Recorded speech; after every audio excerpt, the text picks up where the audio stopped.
All right, I got to interrupt Jerry Lee Lewis because our special guest is on the phone right now. He's got the second edition of his New York Times best-selling novel, American Conspiracies. Ladies and gentlemen, please welcome to the show Jesse Ventura. Jesse, how you doing, buddy? I'm doing good, but it's not a novel. A novel means that it's your imagination and you're writing a story that you thought up. American Conspiracies is not based upon my imagination. It's based upon many facts that deal with a multitude of different conspiracies that have happened in our country. We go all the way back to Abraham Lincoln's murder, and we come forward from there into the former century, into the century of today. Well, Jesse, I don't know why they had novel on the sheet. I apologize for that. Don't take it personally. Oh, that's okay. I just kind of chuckled over it because a novel's fictional writing. And although some people may say conspiracy theories are fictional, but when you start reading the data and you read the facts in the book, you'll find out that they're not so much fictional, that they're actually an alternative history, one that's not taught to you in our schools in the United States. So, Jesse, you go back and you want to do the second edition, and so what has been added to American Conspiracies that folks can look forward to picking up? Well, it's interesting because usually the government will give you one topic a year. Mm-hmm. There's going to be one thing a year they're going to lie about, and they're going to cover it up and say it's national security and we can't know about it. And that generally is a bad sign. It means they're doing something that they shouldn't be doing and they don't want you to know the truth.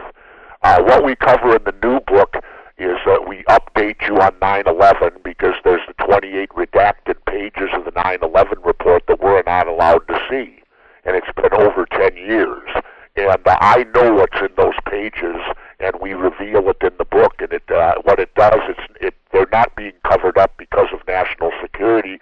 They're being covered up because it's a money trail that leads right to the upper echelon of the Saudi government. And this is the 9/11 report, and this is George Bush who redacted the pages because he didn't want the American public to know that the Saudis were the financing agent behind the 9/11 attacks, which changes 9/11 completely, doesn't it? When you put something like that in the book, Jesse, are you worried about any potential fallback on yourself, or at this point you can handle whatever they're going to throw at you?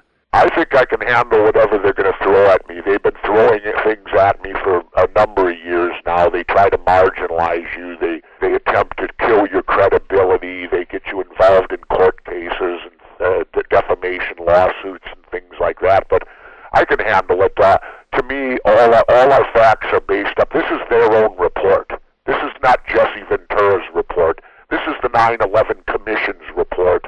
What they investigated, they're a government investigative body, the same as the Warren Commission, yet there's 28 pages President Bush decided to redact from that report and not let the American people see them. And I think that's absurd and ridiculous. We have every right to know everything that they know about 9/11. We also cover in the book a new chapter on POWs and MIAs, and that's dear to me because I'm a former veteran. And when you go in the military, you're convinced by our people that if you're captured, the United States will do everything to return you home. Well, when you read this chapter, you'll find that's not true. That if you become a political liability, kiss your ass goodbye because they're not coming to get you.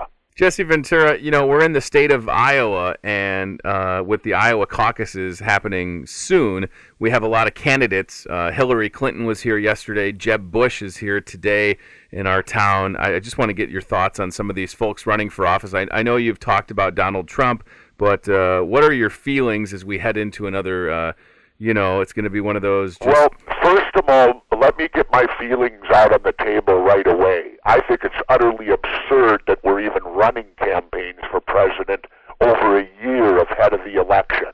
I mean, now it's going to be 2 years before the election, and they're already campaigning for it.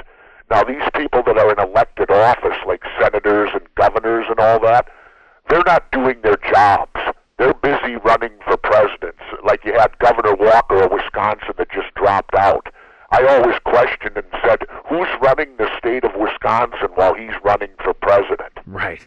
I wish we'd pass a law that you can't even form a campaign committee to run for office until the year the election's going to take place. It would make sense, for sure. And it seems... Well, this is absurd. I mean, you look at it, when the new president comes in January of 2017, Is that when the campaign will start for 2020?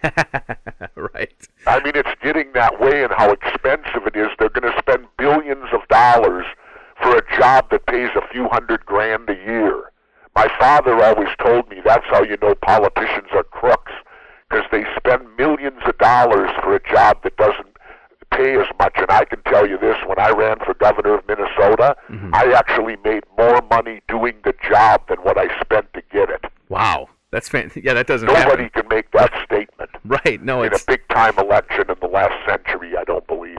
Anyone can match up to the statement that I only raised $300,000 and I made $120,000 a year for 4 years. That's $480,000. So I made more money. So if my father was looking down at me, he knows his son's not a crook, because I made more money doing the job than what I paid to get it. your name keeps coming up as a potential running mate for Donald Trump. Fact or fiction?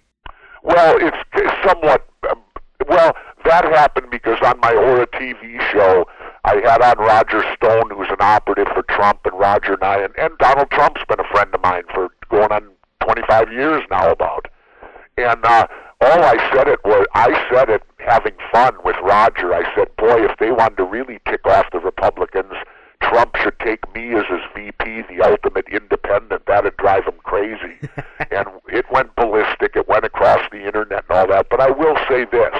If Trump were to ask me to do it, I would give it serious consideration out of my respect for Donald Trump. I've known him for 25 years. Do I agree with him on everything? Absolutely not. I think his immigration policy and building a wall is ridiculous.